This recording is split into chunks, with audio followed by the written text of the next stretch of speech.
Seguimos adelante ante el Buen Día, recibiendo ahora con gran gusto al señor Ministro de Trabajo y Seguridad Social, Eduardo Brenta. Buen día, Ministro, ¿cómo le va? Un gusto, muy bien. Bueno, igualmente para nosotros. Veíamos en los titulares la postura que asume Alfredo Silva, el representante de los trabajadores, en ACE. Alguien puede llegar a entender que está en ambos lados del mostrador, porque está protestando contra sí mismo, podría decirse. Yo creo que en realidad el problema de fondo allí está planteado en otro aspecto, ¿no? Que es el que tiene que ver con que este sector es el sector que mayor cantidad de recursos tiene asignado en la rendición de cuentas, particularmente ACE, para fortalecer los servicios de salud del Estado, y en realidad es el sector donde se ha planteado un nivel de conflictividad que en nuestra opinión no condice con esta situación.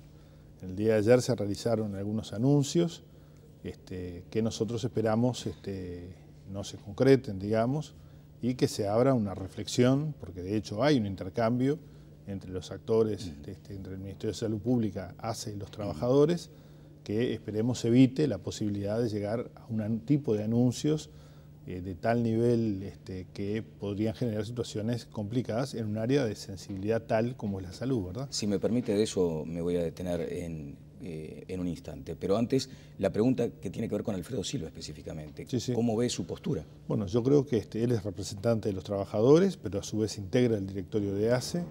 Me parece que más allá de que comparta o no comparta, creo que claramente comparte, ¿no? Digo, las reivindicaciones de la Federación de Funcionarios, su rol es la dirección de los servicios de salud del Estado. No debería estar en este tipo de manifestaciones. Yo entiendo que lo más conveniente sería que no participara. De hecho, creo que no lo ha hecho anteriormente. Me parece que en este sentido guardar la distancia, sin por eso perder las ideas ni el pensamiento que se tenga, ubica claramente lo que es su representación institucional y por otro lado su actividad gremial, que de alguna manera es incompatible con esto, en tanto ocupa un lugar en un servicio descentralizado del Estado. El hecho de que sea un servicio descentralizado seguramente lo deja por fuera de la potestad que tendría el Poder Ejecutivo para llamarle la atención. En este caso, la ley establece que ese lugar es ocupado por un representante de los trabajadores. Nosotros hemos defendido siempre, en este caso, la fórmula del Banco de Previsión Social, que nos parece que es el mejor mecanismo, donde hay una representación mayoritaria del Poder Ejecutivo y una representación de los actores sociales que ejercen el control y hacen las propuestas que entiendan convenientes. Me parece muy buena la participación de los actores sociales, pero donde la conducción de las políticas públicas está en manos del Poder Ejecutivo. Bueno, ayer se satirizó con un entierro del Sistema Nacional Integrado de Salud. ¿Cómo observó esa manifestación, por ejemplo? Bueno, yo creo que es una manifestación, me parece que no condice tampoco con lo que ha sido el desarrollo y la inversión que se ha hecho estos años en gastos de salud. Desde el año 2005 en adelante, el crecimiento del gasto en salud es un crecimiento exponencial, ¿verdad?, que no tiene comparación con ningún otro periodo histórico. Esto puede haber sido adecuadamente gestionado o inadecuadamente gestionado, probablemente haya habido errores en la gestión, pero sin duda hay una voluntad política del gobierno de mejorar los servicios de salud pública para de alguna manera encontrar un equilibrio con los servicios de salud que brinda el sector privado. Yo conocemos todos casos de gente que ha hecho la opción de ir por ACE, digamos, por lo cual se muestra que tanto a nivel de la calidad de atención como a nivel de los salarios hay una aproximación muy importante. Entonces allí me parece rescatable, por ejemplo, el preacuerdo que ha firmado la Federación Uruguaya de la Salud, que es un acuerdo muy importante en el sector privado, que muestra una forma de negociar y dialogar, y esta situación planteada en el sector público. ¿Qué hay detrás, ministro, desde su punto de vista? Yo creo que lo que se está planteando tiene que ver básicamente con aspectos vinculados a la situación de empresas que son contratadas por salud pública y la posibilidad de vincularlas directamente, incluirlas a través de mecanismos de contrato de función pública. Estos son servicios que brinda ACE y que tiene que ACE evaluar en realidad cuáles corresponde o no mantener en este régimen o eventualmente modificar. Me parece que me parece que es el aspecto central, además del reclamo salarial que han hecho otros sectores de trabajadores también y que seguramente todos tienen cierto derecho a mejorar sus condiciones salariales, pero la disponibilidad, todos sabemos, de recursos es limitada y las prioridades del gobierno son claras. Las prioridades han sido educación, salud, seguridad e infraestructura. ¿Detrás de estas reivindicaciones usted advierte otras intencionalidades? No, yo creo que no, creo que lo que hay es una actitud de reivindicación que además se está desarrollando en un marco exclusivamente de la Federación de Funcionarios de Salud Pública, ¿verdad? Y con un nivel de confrontación que me parece no condice con los esfuerzos que el Poder Ejecutivo ha hecho en materia de inversión en la salud pública. Bien, más temprano usted aludía a este tipo de declaraciones que vamos a escuchar ahora de la presidenta de la Federación de Funcionarios de la Salud Pública, Beatriz Fagián. Advirtió que el gremio puede llegar a resistir a la hora de desocupación de los centros si finalmente son ocupados. Ayer, como ustedes veían, los trabajadores anunciaron la posibilidad de 11 hospitales ocupados y en los primeros días de septiembre no tienen una respuesta a sus reclamos. Pedimos un informe a los abogados porque está esa modalidad que nos desalojan después que ocupamos. Y bueno, la ocupación es una extensión del derecho de huelga, no tienen por qué desocuparnos. No sabemos todavía lo que vamos a hacer, si nos vamos a enfrentar o no en los momentos de desocupación. En algunos lugares tenemos la posibilidad porque podemos cerrar puertas y no va a entrar nadie. En otros lugares no es tan fácil, bueno, pero estamos dispuestos a resistir si acá el gobierno en esta semana no busca una solución definitiva al tema de ACE. Ustedes saben que por decreto igualmente el gobierno puede intimarlos primero a través del Ministerio de Trabajo y utilizar la fuerza del Ministerio del Interior si se resisten. Nosotros cuando se nos declara servicio esencial lo que tenemos que hacer es cumplir con las guardias. No es la primera vez, en el 2003 nos decretaron servicio esencial, nos citaron a todos por el diario y todos estábamos trabajando dentro de los hospitales ocupados, por lo tanto fue una situación inútil, quedaron pegados y ahora van a volver a quedar pegados porque los trabajadores vamos a estar adentro trabajando. Para nosotros el servicio nuestro es esencial y siempre lo cumplimos, más allá que en los días de paro sea más reducido. ¿Qué opina, ministro? Opino que hay un decreto del Poder Ejecutivo que se va a cumplir, que está respaldado en la normativa internacional. El derecho de huelga efectivamente existe y está garantizado por la Constitución, pero también existe limitaciones al derecho de huelga cuando está puesta en riesgo la salud, la seguridad o la vida de la población. ¿Y esa advertencia de que va a haber resistencia? Bueno, no me parece una manera adecuada de dialogar, sobre todo cuando se está dialogando, ¿no?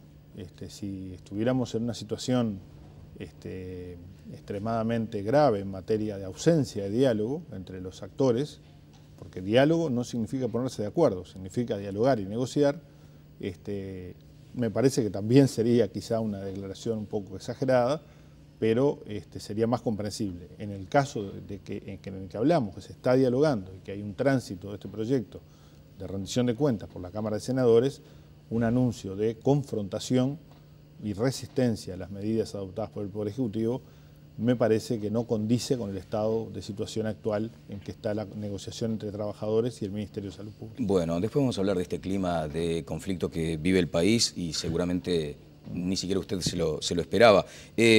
Vamos a hablar con Artigas González de la Federación de ANCAP. González, ¿me escucha usted? Buen día, ¿cómo le va? Sí, buenos días, Castro. Bueno, ¿puede decirse, González, que hubo un avance importante en el conflicto a tal punto que ustedes comienzan la descarga de un barco de combustible en este caso? No, lo que se comienza en el día de hoy es la descarga del petrolero en José Ignacio. Correcto. Y a las 9 de la mañana se instala un ámbito de negociación con la administración, los compañeros de la central y la Federación ANCAP. Correcto. No estamos hablando entonces del barco gasero, que es el que está, digamos, más en discusión en este momento.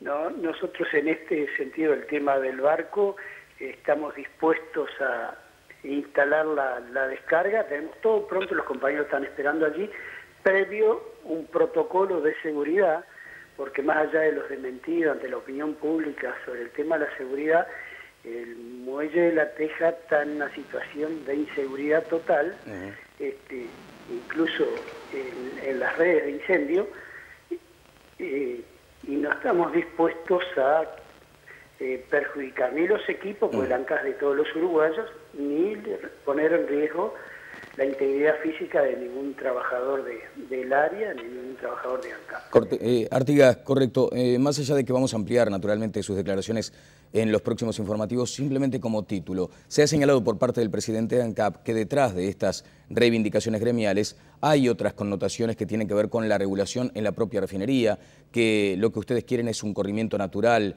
en cuanto a los cargos y allí lo que se exige es mayor control sobre la productividad. No, en realidad son elementos adicionales que se agregan en esto tratando de ocultar el real riesgo que tenemos en esta área. A su vez ya adelantamos que el día 2 de septiembre se vence un plazo que hemos planteado al directorio de hace más de un mes con respecto a la inseguridad en la refinería, específicamente ya dentro de la refinería.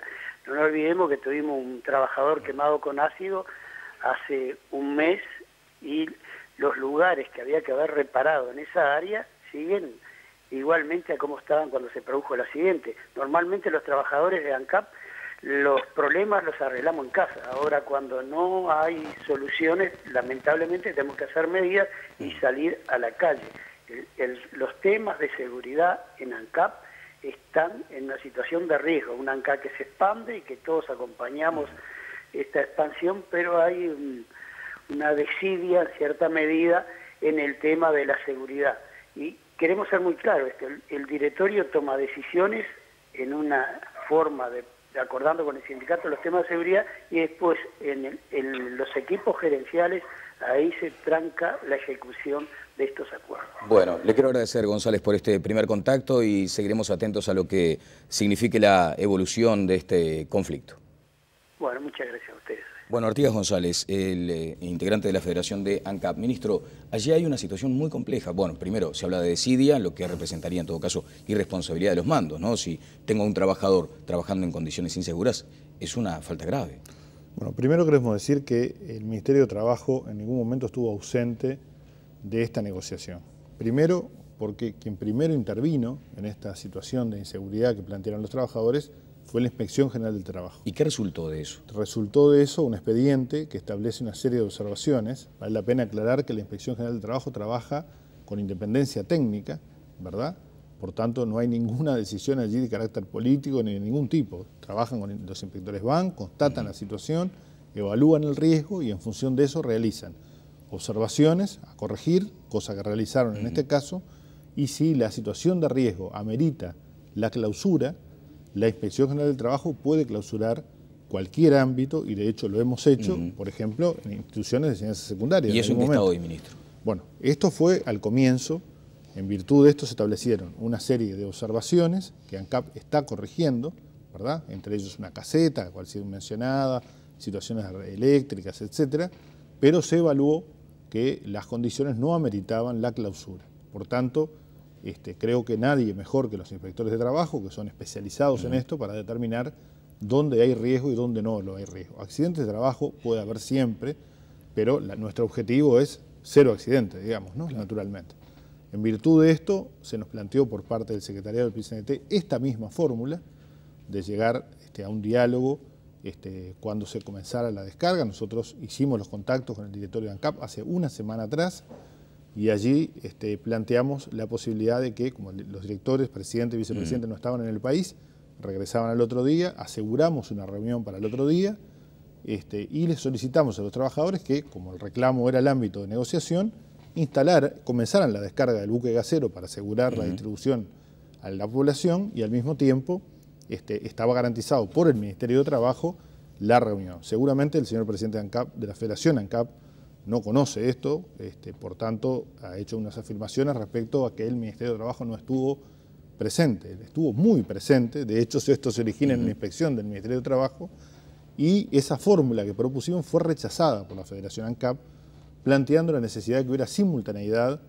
entre la reunión y el comienzo de la descarga. Allí el directorio de ANCAP resolvió que no negociaba con la adopción de medidas. Exacto. Y en el día de hoy vemos con satisfacción que se comienza la descarga y va a haber un ámbito de negociación, que es lo que se podía haber hecho hace una semana atrás. Bien, la descarga del petróleo. No se hizo. Está el tema del gas, que me parece que genera más incertidumbre en la gente. De hecho, se mencionó la posibilidad de la declaración de esencialidad. Allí, ¿cuál es su información a esta hora? La información es que instalado el ámbito, o antes de instalarse el ámbito, va a comenzar la descarga de combustible, de gas, por lo cual ya estaba asegurado. Esto ha ido variando porque varía por las condiciones climáticas, por la producción de la refinería, pero de hecho nuestro objetivo, porque nuestra responsabilidad es instalar y desarrollar el diálogo entre trabajadores, en este caso el directorio de ANCAP, o entre trabajadores privados y las empresas, pero también garantizar los suministros básicos a la población. Eso también es responsabilidad del Ministerio de Trabajo y eso es lo que hicimos, advirtiendo que no íbamos a permitir que hubiera desabastecimiento de gas, porque los que quedan sin gas son trabajadores también, en su gran mayoría, porque el gas es el elemento básico de generación de energía para los hogares más humildes. Claro, exactamente. Bueno, hasta donde sabemos, la información que poseemos indica que la descarga va a comenzar en esta mañana. Por suerte está resuelto. Bien, ministro, un índice de conflictividad, más allá de la discusión presupuestal, que ha llamado la atención a integrantes del gobierno, que ha preocupado mucho al propio gabinete, que muchas veces se ha destinado casi que en toda su extensión a analizar este tema. No tanto. De cualquier manera, el índice de conflictividad, que el único que se toma como referencia, que evalúan los medios de comunicación, es el que genera el Instituto de Relaciones Laborales de la Universidad Católica del Uruguay. Exacto. Y ese índice de conflictividad cayó el mes pasado 74%.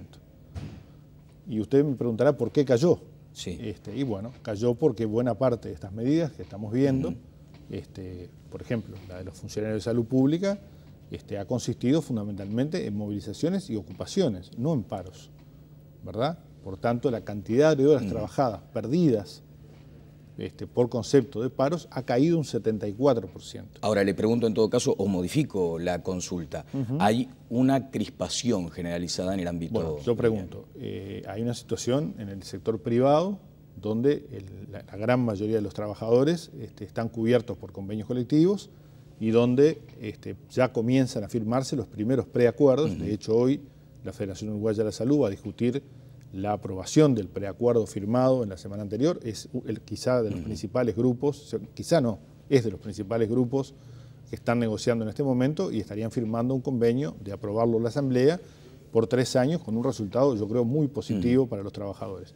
Quiere decir que en la actividad privada tenemos una situación, yo diría, de tranquilidad, y tenemos en el sector público algunas situaciones puntuales que están vinculadas básicamente con el sector salud, con esta situación de ANCAP que ha durado un par de semanas y poca cosa más, digamos, ¿no? Situaciones como los controladores aéreos y demás se han ido reduciendo. Todos estos elementos están asociados naturalmente al debate sobre la rendición de cuentas. O sea que en este sentido me parece que es claro separar la situación del sector privado, donde no estamos advirtiendo, a excepción de situaciones como por ejemplo la del matutino U Noticias, que es una situación que yo no analizaría como un conflicto, porque la situación deviene de una decisión empresarial de poner fin a la edición del... Bueno, allí hay una diferencia, por ejemplo, en materia de ocupación. Es una ocupación preventiva, se puede interpretar nosotros así. denominamos a esto una ocupación defensiva. Defensiva. Digamos, ¿no? Es una situación donde los trabajadores, frente al cierre de la empresa y ante el hecho de que no fue, yo creo que aquí hubo un problema de comunicación, la empresa no comunicó a los trabajadores en forma inmediata la decisión, o sea, eso generó mucha incertidumbre. Los trabajadores ocupan con la intención de proteger sus créditos laborales. Sabemos que en Uruguay, lamentablemente, muchos trabajadores han visto cerrar las puertas de sus empresas y quedar sin poder cobrar su aguinaldo, su licencia, su despido, ¿verdad? Entonces, ante esta situación, los trabajadores adoptan esta medida de proteger sus créditos laborales y comienzan una instancia de diálogo que se viene desarrollando prácticamente todos los días en el Ministerio de Trabajo. ¿Y avances en ese sentido? Bueno, en el día de ayer hubo una instancia en la cual se empezaron a manejar alternativas por parte de los trabajadores, propuestas, inclusive de alguna que puede implicar algún proyecto que los trabajadores, alguno o una parte de los trabajadores puedan llevar adelante como tal, si es que la empresa está dispuesta a colaborar en este proceso. Todavía esto está recién en sus primeras etapas, pero muestra el inicio de un diálogo que nos parece ya, de hecho, un elemento muy positivo. Bueno, esperemos por el resultado de ese diálogo. Ministro, finalmente hay algunas consideraciones. Primero, la percepción muchas veces de la ciudadanía es que hay más conflicto de lo que de pronto marcan esas estadísticas que usted menciona. Y también el propio presidente ANCAP ha dicho que detrás de las reivindicaciones que aparentan ser exclusivamente sindicales, por el salario y por la seguridad, hay otras cosas. Por ejemplo, aquello de medir la productividad. ¿Usted comparte que muchas veces detrás de una pancarta hay otros intereses? A ver, yo creo que en realidad es legítimo que haya intereses de distinto tipo, ¿no? Lo bueno es decirlo. Claro, no maquillarlos. Ahí está, decir claramente qué es lo que se persigue. Nosotros no vemos una resistencia a la discusión de lo que nosotros evaluamos indicadores de desempeño. De hecho, este primer convenio que se está acordando, primero o segundo, en realidad ya ha habido algunos preacuerdos y acuerdos, incluyen indicadores de desempeño. Yo creo que la productividad es una discusión más bien a nivel de empresa. Son indicadores de desempeño donde el Ministerio ha proporcionado a trabajadores y empresarios una serie de referencias que son válidas.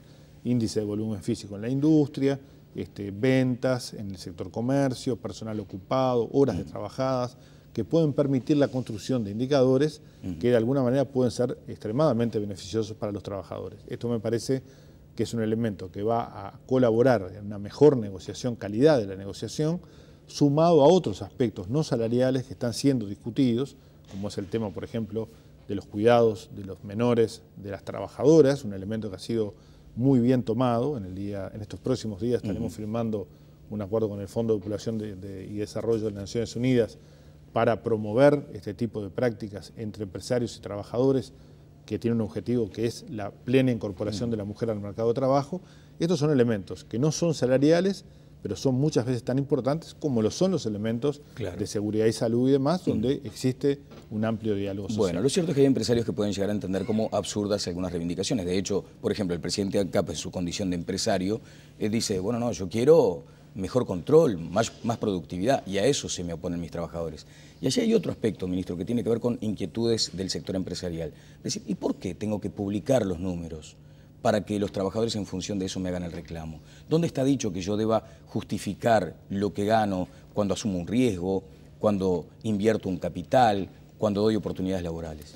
Bueno, recién escuchábamos a la economista Benavente, que representa la Cámara de Comercio, y decía que esto era una información que naturalmente se conocía habitualmente. Sin embargo, esta información que parece que naturalmente se brinda es uno de los motivos por lo cual la Cámara de Comercio ha presentado una queja ante la OIT exigiendo la privacidad de la información. Yo digo, quien quiere discutir productividad no puede discutir productividad sin poner sobre la mesa los números de la empresa. Esto no significa que no existan mecanismos de reserva con todas las garantías, que es lo que estamos proponiendo, para que esta información sea manejada en el ámbito de la negociación y la confidencialidad necesaria como lo establece la ley. Pero la transparencia en este sentido, yo creo que un empresario tiene por qué ocultar los números de la empresa, y menos en este tipo de dimensión. Comparto con la economista Benavente, no comparto con la queja que la Cámara de Comercio ha presentado en la OIT. Hay una contradicción aparente. Pero hay una contradicción clara, digamos, porque si en realidad estamos dispuestos a brindar la información con tanta naturalidad, no hay por qué presentar una queja en la Organización Internacional del Trabajo, ¿verdad? Yo creo que es básico y parte de la calidad de las relaciones laborales que las empresas presenten información si es que quieren discutir productividad.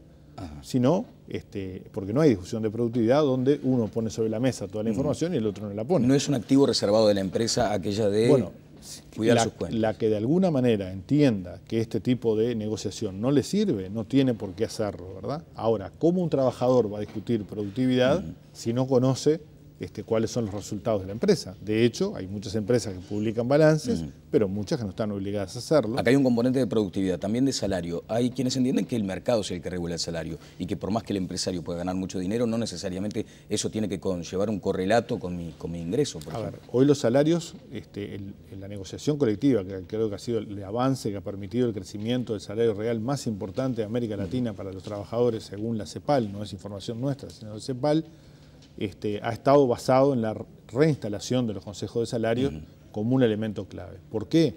Porque los consejos de salarios fijan un mínimo por sector de actividad y por categoría que garantiza que ningún trabajador va a cobrar por debajo de eso. Después hay una actuación del mercado hacia arriba, y hoy estamos en este escenario de bajísimo desempleo que el país tiene, naturalmente en situaciones donde en algunas áreas de actividad, pongamos ejemplo de los ingenieros agrónomos, en pocos días nos decían que hay 0 desempleo entre los ingenieros agrónomos.